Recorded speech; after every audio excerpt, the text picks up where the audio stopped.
नेहा जी बेंगलुरु से। राधे राधे। राधे राधे महाराज जी। महाराज जी, हम कर्म काट रहे हैं या नए बना रहे हैं, कैसे पता चलेगा? दोनों बातें एक साथ इसमें चल रही। मनुष्य योनि में, पशुओं में नहीं चल। अन्य योनियों में केवल भोग योनियां हैं, वो नया कर्म नहीं कर सकते। मनुष्य योनि में नया कर्म है।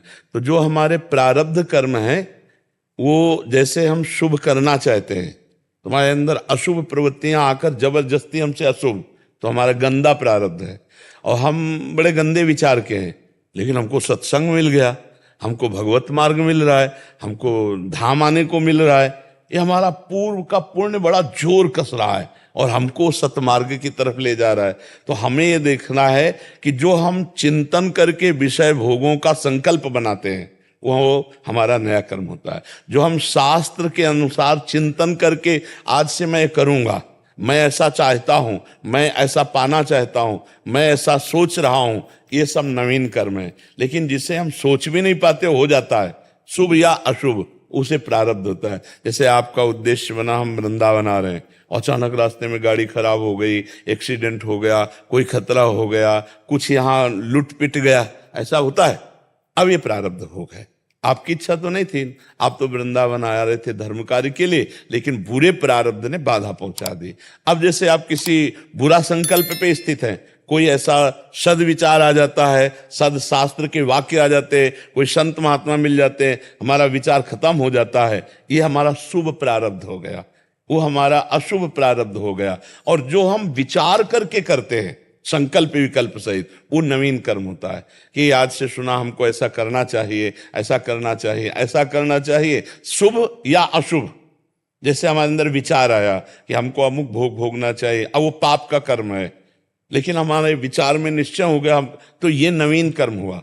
आप बिल्कुल नहीं विचार किए, बिल्कुल नहीं चाहते थे, अचानक पैर पड़ गया, कोई जीव मर गया, और फिर आपको दिखाई दिया, अचानक आप गाड़ी से जा रहे हैं, कोई, ये प्रारब्ध लीला है। जो अचानक हो रहा है, जो हमारे बिना चाहे हो रहा है, अच्छा या बुरा, वो शुभ और अशुभ प्रारब्ध होते हैं। और जो हम चाह करके, सोच करके, विचार करें, वो हमारे नवीन कर्म होते हैं। ये समझ पा रहे हैं आप? महाराज, इसमें एक प्रश्न है महाराज जी। महाराज जी, जैसे हम साधक जन, हमारा तो कोई मतलब विचार भी नहीं था, केवल आपका सत्संग सुना, आज ऐसे आ गए, या ऐसे ग्रस्त जो वृंदावन धाम आपके उपदेश सुन के आ गए, या ऐसे जो आपका सत्संग सुनते हाँ, हैं? ये दोनों कर्मों से अलग है, एक हिसाब है।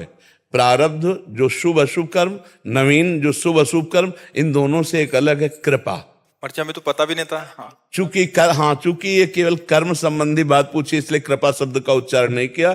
जो कृपा है वो दोनों को नष्ट कर सकती है, वो शुभ अशुभ दोनों को रोक करके और नए मार्ग की रचना कर देती है। इसमें संत कृपा, भगवंत कृपा, कृपा शब्द से तो इन्होंने कृपा शब्द नहीं बोला था, तो हम केवल शुभ अशुभ की बात। महाराज जी, जो सत्संग सुन रहे हैं, पूर्व में बहुत पाप किए, अभी निश्चय कर लिया कि अभी नहीं करेंगे और भगवान का भजन करने लग गए, ये भी उनके प्रारब्ध अभी बदल गए महाराज जी। हम देखते हैं ये कृपा से, ये भी कृपा के अंतर्गत आएगा। कृपा से नहीं तो अशुभ कर्म करने वाले के विचार कभी शुभ मार्ग का संकल्प कर ही नहीं सकते। ये कृपा हुई। जैसे कैसे कृपा हुई? मान लो एक दोस्त है, ये तूने सत्संग सुना, एक क्लिप तो सुन, और वो क्लिप जो गई, वो अब खलबली बचा करके और उसको सतमार्ग में चढ़ा दिया, ये कृपा हुई। इसे कृपा कहते हैं, इसको प्रारब्ध नहीं कहते हैं। पूर्व जन्म के पाप कर्म भी क्या हमारे भक्ति करने में बाधा उत्पन्न कर सकते? बहुत जोर की। मैं सिक्खी धर्म में एक संत महापुरुष जी से वचन सुना था जी कि जो हमारे छोटे पाप कर्म होते हैं वो हमारे नाम जप करे से नष्ट होते हैं जी। लेकिन जो बड़े पाप कर्म होते हैं वो शांत नहीं बैठते, मुकाबला करते हैं। हाँ, पक्की बात, बिल्कुल 100% पक्की बात है। मुकाबला करते हैं, लेकिन हमें हरा नहीं पाएंगे, क्योंकि हम बहुत बड़े के पक्ष में हैं। एक श्री गुरु अर्जन देव जी की गुरबाणी जी में एक तुक आती है, संतों महापुरुषों के लिए आती है कि जन्म मरण दुहों में नाही, संत परोपकारी आए, जी दान दे भक्ति लाए, हर्षो रैन मिलाए। कि संत महापुरुष जन्म मरण के गेड़ में नहीं आते, वो तो लोगों को अपनी मर्जी से आते हैं, अपनी मर्जी से जाते हैं, और वो तो सिर्फ लोगों का जगत मंगल करने के लिए, उनको नाम से जोड़ने के लिए आते हैं। पर सच्चे पातशाह महाराज जी, मैंने सिक्खी धर्म में भी, और आप परमहंस श्री रामकृष्ण जी की, उनके भी गले में कैंसर था, आप जी भी बहुत कष्ट, सिक्खी धर्म में भी बहुत ऐसे महापुरुष हैं, बहुत दुख, लेकिन वो तो खुद भगवान स्वरूप हैं। वो तो खुद भगवान आए, जन्म मरण में नहीं, फिर उनको कष्ट। सच्चे पातशाह जी इस बारे में, इसमें हम आपको बताते हैं कि अपने जनों के प्रारब्ध को भोगना, अपने जनों के प्रारब्ध को भोगना, और दूसरा ये दिखाना कि इस मार्ग में इतनी लेवल तक अभी कष्ट मिले तो हमें डिगना नहीं है। नहीं तो जैसे गुरु अर्जन देव जी हैं, गुरु तेग बहादुर सिंह जी है, ये वो है कि संकल्प कर लें तो प्रांत का प्रांत मिनट में भस्म हो जाए, नष्ट हो जाए, और उनको बैठाल करके तपे हुए तवे पर गर्म बालू डाल रहे हैं, अत्याचार कर रहे हैं, तो इसीलिए तेरा किया मीठा लागे। ये दिखा रहे हैं कि भक्ति इस चरम सीमा तक के कष्ट को भी मुस्कुराकर सह सकती है। अपने प्रभु के लिए, अपने ईश्वर के लिए, अपने धर्म के लिए वो अपना गला कटा सकते। तेग बहादुर सिंह जी के एक शिष्य थे, उन्होंने जब वो अत्याचार करना चाहा तो उन्होंने अपनी शक्ति का प्रयोग करना चाहा, तो उन्होंने शक्तिहीन कर दिया और कहा नहीं, हमें शक्ति का प्रदर्शन नहीं करना, हमें अपनी शक्ति को ये दिखाना है कि हम अपने धर्म के लिए, अपने इष्ट के लिए कितना सह सकते हैं। क्या इन महापुरुषों में सामर्थ्य की तरफ अगर दृष्टि डालो तो इनके बराबर कौन? भगवान ही तो 10 गुरुओं के रूप में अवतरित हुए हैं। कालपुरख के सब रूप। हाँ, तो अब आप सोचो कितना भारी पीड़ा सह गए धर्म के लिए, ये दिखाया।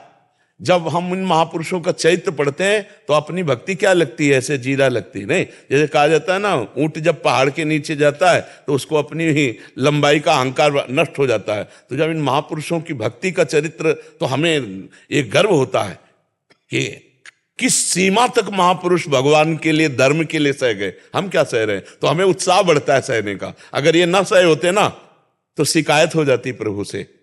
तो जब हम इधर देखते हैं ना तो इधर लगता है कि अभी क्या है, महापुरुषों ने तो इतना कष्ट सहा है, तुम्हारा कष्ट क्या है इनके आगे। सोचो, शरीर में फफोले पड़ रहे हैं, तब तो लोहे पे बैठा ले हैं, जला रहे हैं, उबाल रहे हैं, फिर भी वो महापुरुष वाहे गुरु वाहे गुरु वाहे गुरु, तेरा किया मीठा लागे, वाहे गुरु का किया मीठा लागे, परमात्मा का किया मीठा लागे। कितनी बड़ी बात है। अब तेरा किया, ये बात हमको समझनी है। यही समझाने के लिए महापुरुषों ने कष्ट सहा कि अपने इष्ट के द्वारा किए हुए विधान को हम सह रहे हैं, हम उसका विरोध नहीं कर रहे, सामर्थ्य होते हुए भी विरोध नहीं कर रहे, क्योंकि इष्ट का विधान है, हमारे परमात्मा का विधान है। तो ये सब सह के हमको दिखाया, और वही हमको ये अपना सब धूल लगता है। क्या कष्ट है? कष्ट तो उन महापुरुषों का जो मुस्कुरा कर सह गए। अभी क्या है, और आगे अगर सड़ जाए शरीर तो भी मुस्कुरा के अपने इष्ट की जय बोल ली है। हमको वहां ये नहीं बोलना कि ये क्या है। ये छोटे मोटे प्रारब्ध कर्म या बड़ा प्रारब्ध कर्म शरीर ही पे तो आएगा ना, इसका और कहीं प्रभाव नहीं पड़ता, केवल शरीर पे।